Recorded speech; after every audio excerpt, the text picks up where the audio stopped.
الحمد لله وكفى وسلام على عباده الذين اصطفى أما بعد. أعوذ بالله من الشيطان الرجيم. بسم الله الرحمن الرحيم. إنا نحن نزلنا عليك القرآن تنزيلا فاصبر لحكم ربك ولا تطع منهم آثما أو كفورا واذكر اسم ربك بكرة وأصيلا ومن الليل فاسجد له وسبحه ليلا طويلا. وقال تعالى إن الذي فرض عليك القرآن لرادك إلى معاد.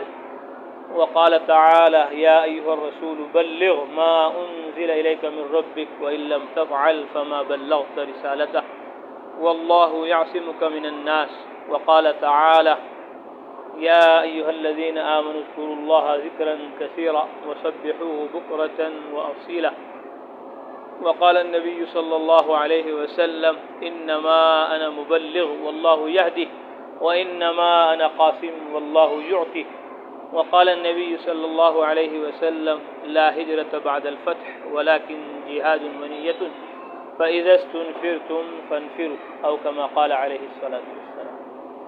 میرے بھائیو، دوستو، بزرگو، اللہ جل جلالہ عم نوالہ نے اپنے نبی حضرت محمد مصطفیٰ صلی اللہ علیہ وسلم سے ارشاد فرمایا، ان الذی فرض علیک القرآن، وہ ذات اللہ کی جس نے آپ پر قرآن کی تعلیم فرض کی، وہ ذات اللہ کی جس نے آپ پر قرآن کی تعلیم فرض کی، وہ ذات اللہ کی جس نے آپ پر قرآن کی تعمیل فرض کی، کہ قرآن کی تبلیغ بھی فرض ہے اور قرآن کی تعلیم بھی فرض ہے اور قرآن کی تعمیل، اس پر عمل بھی فرض ہے۔ فرمایا وہ ذات اللہ کی جس نے آپ پر قرآن کی تعلیم و تبلیغ تعمیل فرض کی، لرادک الی معاد، وہ آپ کو مکہ میں فاتحانہ شان کے ساتھ واپس لوٹائے گا۔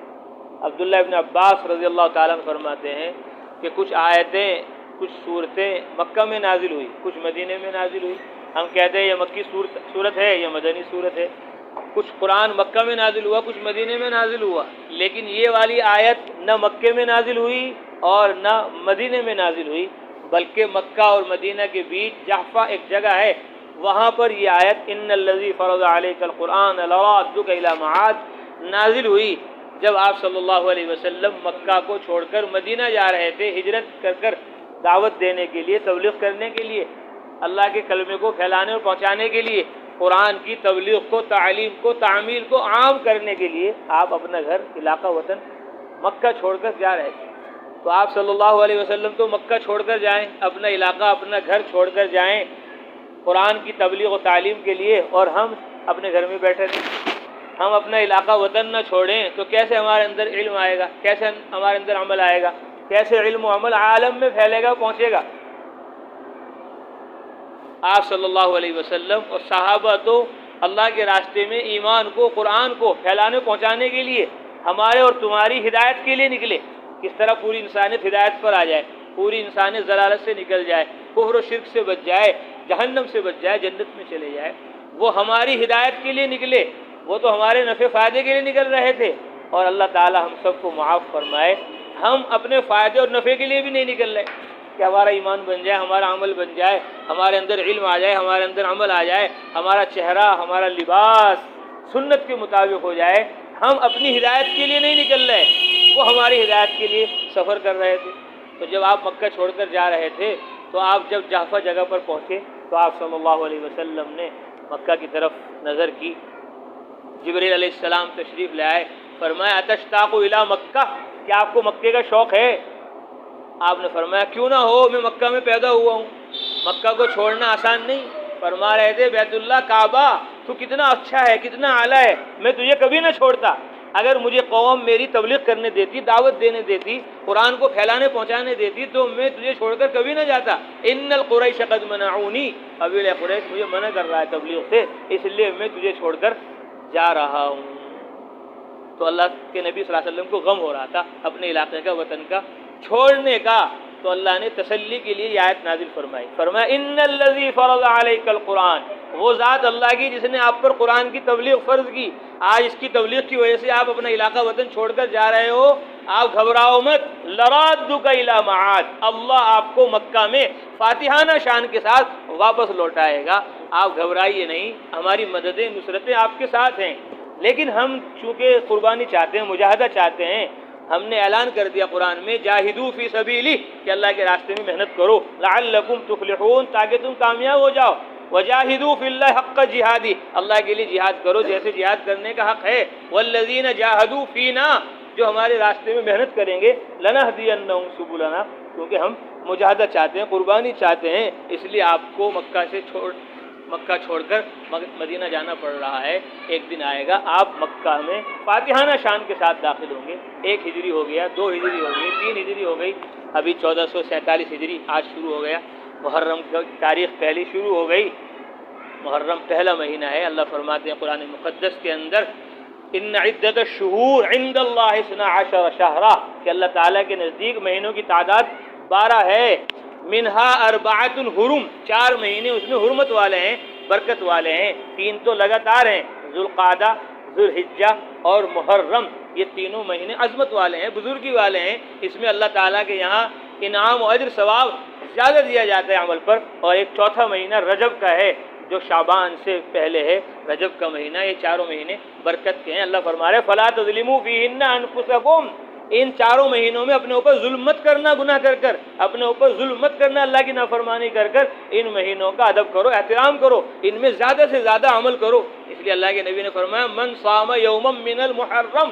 جس نے محرم کا 1 روزہ رکھا، فلہ بکل یوم 30 یوما، اللہ تعالیٰ اس کو 1 روزے کے بدلے 30 روزوں کا ثواب عطا فرمائیں گے۔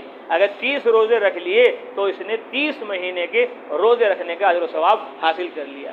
علماء نے لکھا پہلے زمانے میں بزرگان دین اولیاء اللہ اس پورے مہینے کے اندر روزہ رکھتے تھے، کیونکہ وہ اجر و انعام کے ثواب کے دل دادا تھے، ان کو شوق تھا عمل کا، اور ہمیں آج شوق ہے مال کا، انہیں شوق تھا اعمال کا اور ہمیں شوق ہے مال کا، اس لیے ہم لاپرواہ ہیں، اور وہ فکر مند تھے، پورے مہینے روزہ رکھتے تھے کہ ہر دن کا روزہ 1 مہینے کے روزے کے برابر ہے تو 30 مہینے کا ثواب ملے گا۔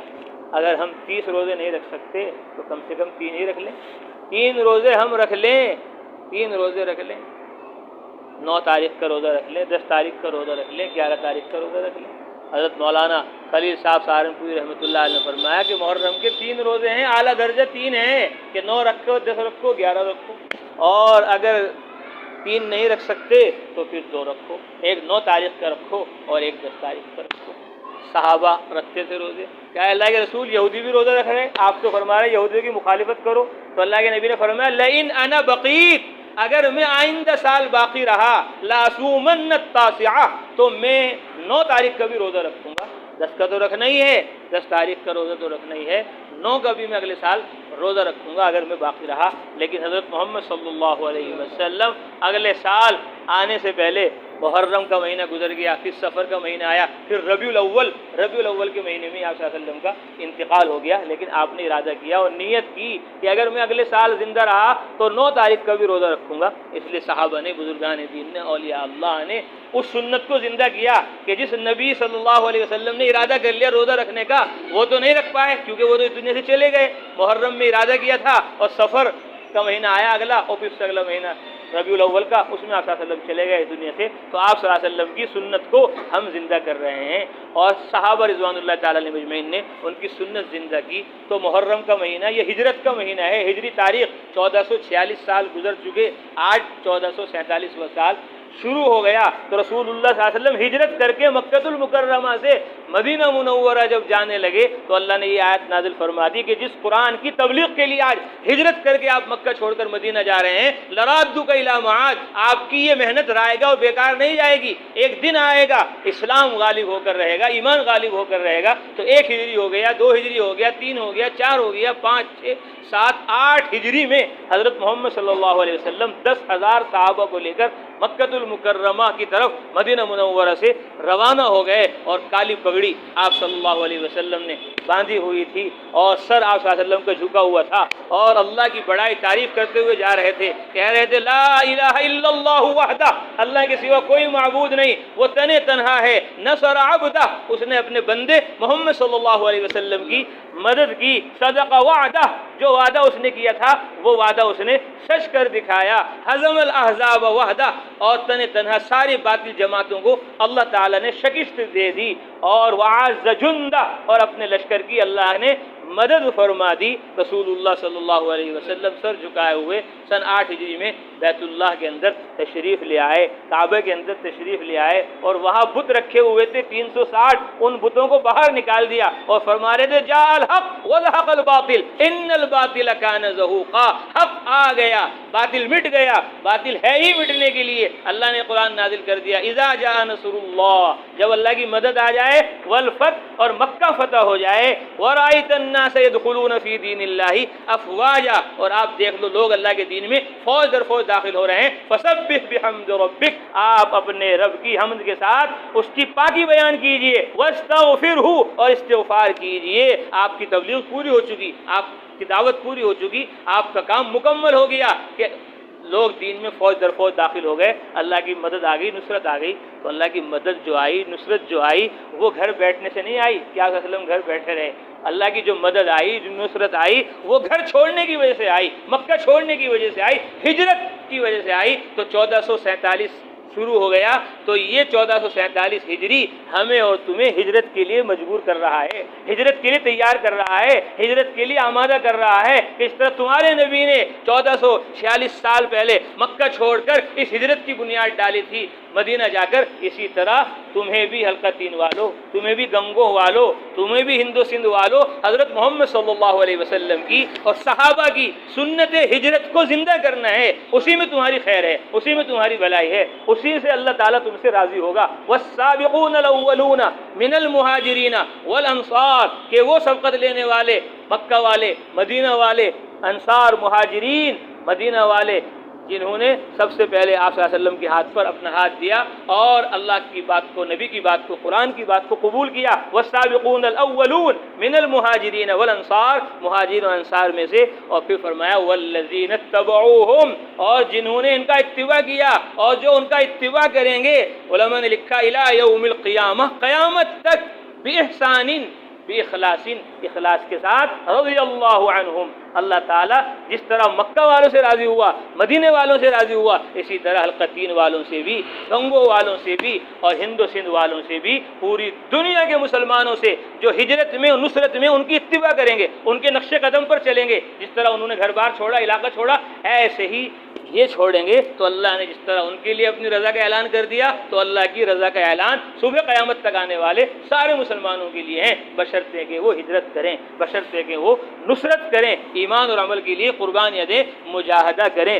بغیر ہجرت کے علم نہیں آئے گا، اور بغیر ہجرت کے عمل نہیں آئے گا، اور بغیر ہجرت کے دعوت نہیں آئے گی، اور دعوت عالم میں نہیں پھیلے گی۔ ہجرت کرنا ضروری ہے، گھر بار چھوڑنا، علاقہ وطن چھوڑنا ضروری ہے۔ میں تو بار بار عرض کرتا ہوں کہ اذان کے لیے بھی گھر چھوڑنا ضروری ہے۔ مؤذن صاحب اپنے گھر میں اذان دیتے ہیں جی؟ اپنے گھر میں دیتے ہو اذان؟ کہاں دیتے ہو؟ اللہ کے گھر میں اذان دیتے ہو، اپنا گھر چھوڑ کر اذان دینے کے لیے اپنے گھر سے نکلنا پڑے گا، اللہ کے گھر مسجد میں آنا پڑے گا، اذان کے لیے نکلنا ہے، اور نماز کے لیے نکلنا ہے کہ نماز گھر میں نہیں پڑھی جائے گی، نماز مسجد میں پڑھی جائے گی جماعت کے ساتھ۔ تو اذان کے لیے بھی نکلنا ہے، اور نماز کے لیے بھی نکلنا ہے، اور روزے کے لیے بھی نکلنا ہے، روزے کے لیے بھی نکلنا ہے کہ روزی سے روزہ ہے۔ کس سے روزہ ہے؟ روزی سے روزہ ہے۔ روزی ہوگی تبھی تو سحری کھائے گا، روزی ہوگی تبھی تو افطاری کرے گا۔ جب روزی نہیں ہوگی تو کہاں سے سحری کھا لے گا اور کہاں سے افطاری کر لے گا؟ اب روزی کے لیے کیا کرنا پڑے گا؟ روزی کے لیے دکان پہ جانا پڑے گا، روزی کے لیے کھیت پہ جانا پڑے گا، روزی کے لیے ملک علاقہ چھوڑنا پڑے گا، روزی کے لیے سفر کرنا پڑے گا۔ ابھی ہمارا سبق ہوا مدرسے میں سورہ مزمل کا، تو میں نے طلباء کو بتایا، حضرت عمر رضی اللہ تعالی عنہ فرماتے تھے تجارت کا جو سفر ہے وہ جہاد سے بھی مقدم ہے، جہاد سے بھی پہلے ہے، کیونکہ جہاد اور جنگ تو کبھی کبھی ہوگی، لیکن تجارت روزانہ کرنی پڑے گی، روزانہ کھانا ہے، روزانہ پینا ہے، روزانہ بیوی بچوں کی ضروریات ہیں، تو تجارت روزانہ کرنی پڑے گی، کاروبار بزنس روزانہ کرنا پڑے گا، روزی کے لیے روزانہ نکلنا پڑے گا۔ اس لیے اللہ نے قرآن میں روزی والوں کا ذکر پہلے بیان کیا، فرمایا علم ان سیکون منکم مرضى واخرون یضربون فی الارض